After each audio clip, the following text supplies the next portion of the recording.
In this video, there's a minimum of 75 Bible verses with prophecies and Bible codes that prove a flat geostationary Earth. I've grouped most of these verses into groups of 3, so I'm going to be counting down from 25 to 1. It'll make sense to you in a minute. And I've saved the best 2 for last, so let's start with some easy ones. Number 25, corners. Isaiah 11 verse 12, 4 corners of the earth. Revelation 7 verse 1, 4 corners of the earth. Revelation 20 verse 8, the 4 corners of the earth. You can't have corners on a sphere. That's because the earth is not a sphere. It's flat. Number 24, still earth. 1 Chronicles 16 verse 30, the world also shall be stable, that it be not moved. Psalm 96 verse 10, the world also shall be established, that it shall not be moved. Psalm 93 verse 1, the world also is established, that it cannot be moved. It's all consistent, clear as day. If the world isn't moving, then it's not spinning, and neither is it orbiting around the sun. Number 23, pillars. 1 Samuel 2 verse 8, for the pillars of the earth are the Lord's, and he has set the world upon them. Job 9 verse 6, and the pillars thereof tremble. Psalm 75 verse 3, I bear up the pillars of it. There's nothing about a ball-shaped earth that you can fit pillars into. That's because the earth is not round, the pillars hold up a flat earth, there's a dome on top, the earth is flat. Number 22, the firmament dome. Isaiah 24 verse 18, for the windows of heaven are opened. It's a dome over a flat earth. Isaiah 13 verse 13, therefore I will make the heavens tremble. If the heavens can tremble, then it has to have solidity to it. Genesis 1 verse 6, and God said, let there be a firmament in the midst of the waters, and let it divide the waters from the waters. It's a dome over a flat earth that separates the waters above the dome. I read this so many times and I didn't see what was going on. I read the word firmament, didn't understand it, but it makes so much sense now when you take it literally. Strong's Concordance defines the word firmament as a solid expanse, roughly like the domed roof on this building here. Here's the inside of that dome, and the stars that we see in the sky would be fixed into this solid firmament, and the whole thing rotates around a flat, stationary Earth. That's why all the stars move around the sky together as one set piece, because you can only have a solid dome separating the waters above from the waters and seas below on a flat Earth with the atmosphere in the middle. It doesn't work on a ball-shaped Earth. Number 21, the firmament dome continued. Isaiah 44 verse 24, I am the Lord who made all things, who alone stretched out the heavens, who spread out the earth by myself. Well, you can't spread something out by rolling it into a ball. Psalms 18 verse 9, he bowed the heavens also. 2 Samuel 22 verse 10 repeats Psalms. It says, he bowed the heavens also. Strong's number H5186 describes the word bowed as bend. The heavens bend around us. It's a domed heaven around a flat earth. Number 20, the sun. There are 67 Bible verses that reference the sun moving. You can easily look this up. Here's a title on one website that lists them all. But zero, zilch, nothing, no Bible verses at all that ever make reference to the earth moving.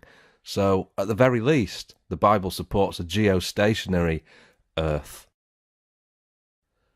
Number 19, Bible codes. If you're familiar with Bible codes, then you'll know there's a matrix of flat earth clusters from Luke 13 verse 28 to Luke 14. Here's the matrix.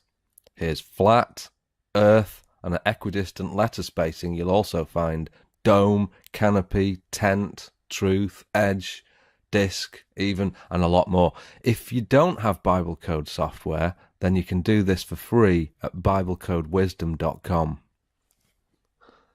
Number 18, height and depth.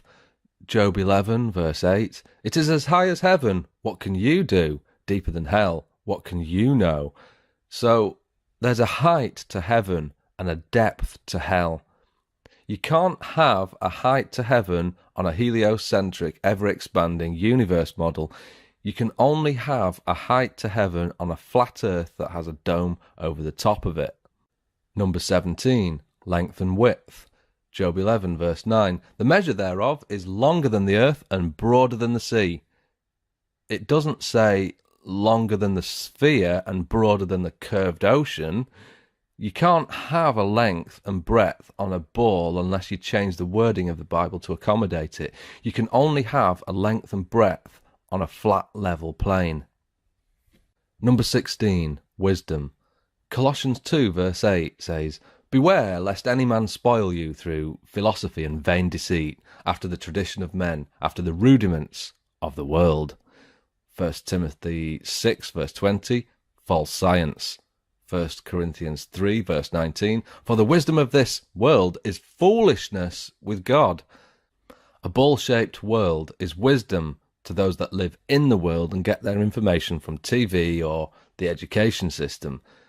Wisdom of a global earth is literally foolishness with God. True wisdom is not taught in the education system, and neither will you find it on the 6 o'clock news. True wisdom is only found by carefully weighing up the options, and that's what we've been doing on this channel for the last few months, weighing up the evidence. Really try to understand what the Bible is saying here in these 3 verses, because it's telling us that the earth is flat, it's not round.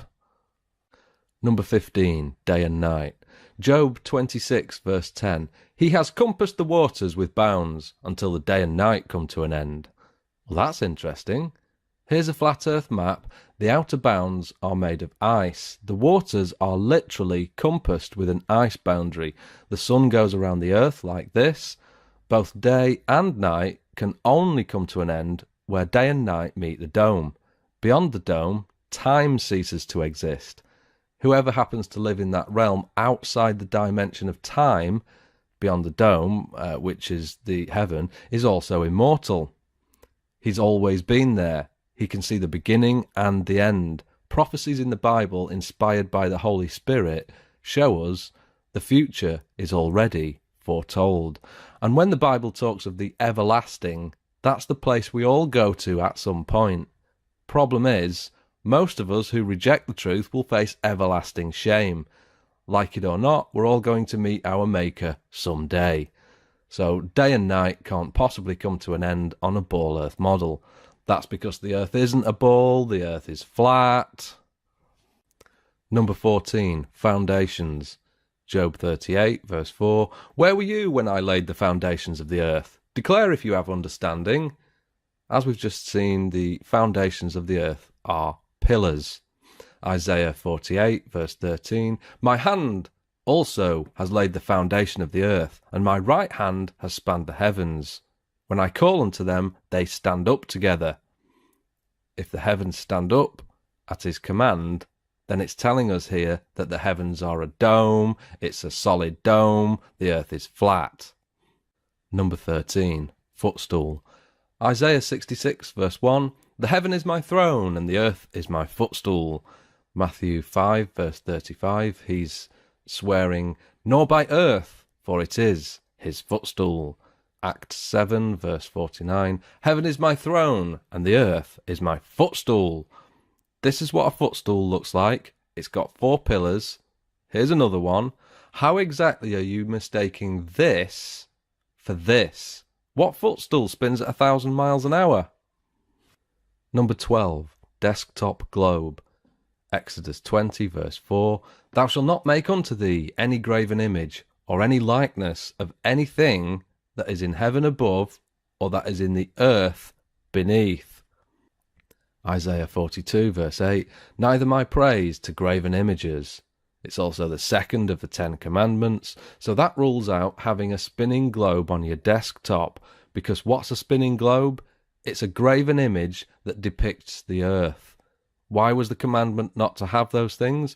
Because it indoctrinates without even speaking. The earth isn't a globe, it's flat.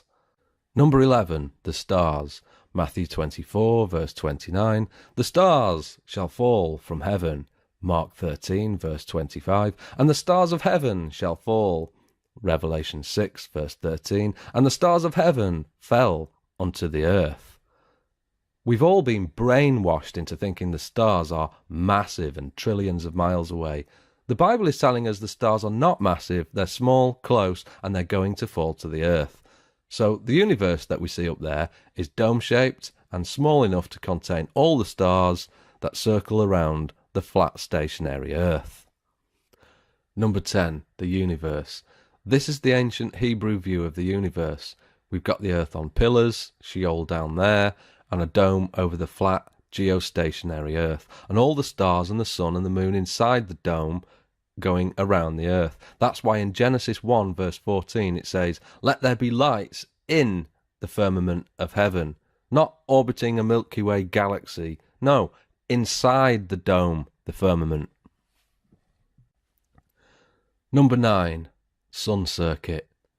Psalm 96 verse 10, "The world also shall be established, that it shall not be moved." King James Version. Equally, that verse could support a ball-shaped earth, but it eliminates the possibility of the earth going around the sun. Bear that in mind for a moment. Psalm 19 verse 6, talking about the sun, "His going forth is from the end of heaven, and his circuit until the ends of it, and there is nothing hid from the heat thereof." If the sun has a circuit, then the sun is not the centre of the solar system as we've been told. Critics will say, yes, but the sun is on a circuit. It circles the centre of our Milky Way galaxy. Well, if the Earth is established that it cannot be moved, but the sun goes around the Milky Way, then the sun would fly off away from the Earth and we'd never see the sun again. So when the Bible talks of the sun having a circuit, it's talking about the sun circuiting around a flat earth. Number 8, circle of the earth. So those who loosely read the Bible point to Isaiah 40 verse 22, which says, "It is he that sitteth upon the circle of the earth." And they use that verse to support a round earth. But there is a difference between a sphere and a circle. Isaiah knew the difference between a ball and a circle because he describes a ball in Isaiah 22 verse 18. So why did Isaiah not use the same word for ball when describing the earth in chapter 40? That's because the earth is not a ball, it's a flat disc shape with a dome on top and pillars underneath. Number 7, grasshoppers. Psalm 33 verse 14, "From the place of his habitation he looks upon the inhabitants of the earth." You can't do that on a 13.8 billion light year across universe. It's a dome. Isaiah 40 verse 22, "It is he that sits above the circle of the earth, and its inhabitants are like grasshoppers." If you're outside the expanding heliocentric universe, then we wouldn't resemble grasshoppers. The entire galaxy would resemble a speck. It's a dome over a flat earth. Number 6, deception. Matthew 24, verse 24, "If it were possible, they shall deceive the very elect." 2 Thessalonians 2, verse 3, "Let no man deceive you by any means." Ephesians 5, verse 6, "Let no man deceive you with vain words." So, if you are deceived about the ball-shaped earth, thinking a sphere is the truth, then you've got no chance of ever being able to understand the Bible. You're self-barred from all knowledge. If you take the view that the flat earth is a distraction, then what exactly is it distracting you from? What, celebrity gossip? Or if you believe it doesn't matter if the earth is round or flat, then you're a self-confessed idiot, because it absolutely does matter if the earth is flat or round. You'll never be able to understand the Bible at all if you think the flat, round earth is a distraction or doesn't matter. Number 5, tent. If we go back to Isaiah 40 verse 22 and expand on it, if you remember, it says, "It is he that sitteth upon the circle of the earth, and the inhabitants thereof are as grasshoppers, that stretcheth out the heavens as a curtain, and spreads them out as a tent to dwell in." Here's a picture of my tent. I went camping in it a month ago. How exactly are you confusing a tent, a dome-like structure, for an expanding universe 13.8 billion light years across? They don't match up. Again, This verse gives credence to the fact that it's a flat earth with a dome-like structure above. Number 4, ends of the earth. Job 37, verse 3, and his lightning unto the ends of the earth. Daniel 4, verse 11, and the sight thereof to the end of all the earth. Proverbs 30, verse 4, who hath established all the ends of the earth? What is his name? And what is his son's name, if you can tell? Wow. Proverbs is Old Testament, and what a prophecy that is. Not only is it predicting Jesus, the Son of God, but also the ends of a flat, level earth. There's no end on a ball-shaped earth. It goes around continuously. You can only come to an end on a flat, level plane.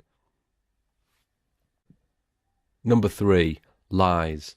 Jeremiah 16, verse 19, the Gentiles shall come unto thee from the ends of the earth, and shall say, surely our fathers have inherited lies, vanity, and things wherein there is no profit. This is a future prophecy following a monstrous destruction of people who believed lies. But it could just as easily apply now, today. Here we are today showing evidence of the ends of the earth, telling people the earth is flat, and the generation who lived from the 1930s until now got lied to. The generation above us inherited lies, and those who stand for nothing will believe anything. There's no end to the earth on a ball. That's because it's not a ball, it's flat. Number 2, the 4 winds. The Bible is consistent all the way through, from Old to New Testament, that there's 4 winds. For example, Jeremiah 49, verse 36, 4 winds. Daniel 7, verse 2, 4 winds. Matthew 24, verse 31, 4 winds. Revelation 7, verse 1, 4 winds. If you've got understanding, you'll know there's a jet stream that connects North America with Europe. Commercial aircraft try to fly in the jet stream to conserve fuel. Do some diligent research and you'll find there's 4 jet streams, 2 in the north and 2 in the southern hemisphere. So how did the guys who penned the Bible know about these 4 jet streams when they were only discovered in the 1920s, when planes could finally fly high enough to discover them? So we have a dome-shaped earth that requires cross-ventilation. Okay, so here's an example of cross-ventilation. Here's my boiler in there, and you've got to have 2 ventilations, one at the top and one at the bottom. It's not sufficient to just have one, because that wouldn't circulate the air through. You've got to have 2 for sufficient ventilation. If you want to properly ventilate your roof to prevent dry rot or wet rot, you'll need a minimum of 2 vents, one here and one here. But if you want to ventilate the entire earth, then you'll need inlets of air and outlets. That's why in Revelation 7 verse 1 it says, I saw 4 angels standing at the 4 corners of the earth, holding back the 4 winds of the earth, so that no wind would blow on the earth or on the sea or on any tree. And the picture you see on screen is a graphical representation of the 4 angels on the 4 corners of the earth. Each of them would feed in a jet stream of air into the dome, a bit like a leaf blower, to cross-ventilate the entire earth. Jet streams wouldn't work on a ball-shaped earth because they'd fizzle out to nothing very quickly. The only way I can visualize a jet stream working is to feed that jet stream somehow into the system by an inlet. It's impossible to replicate a constant fast-flowing column of air on a ball earth without something feeding that air into the system. Scientists will try and make out the case that hot and cold air colliding will cause a jet stream, but I think that's unlikely. So that brings us to the number 1 reason, and that is mathematics. In Psalm 147 verse 5, it's referring to the Almighty. It says, His understanding is infinite. And if we get to Genesis 1 verse 1, in the beginning God created the heaven, singular, and the earth. What you're about to see is approximately 20 seconds of complicated stuff. Just follow along as best you can here for 20 seconds, because this will knock your socks off. In Hebrew, the first sentence of the Bible looks like this.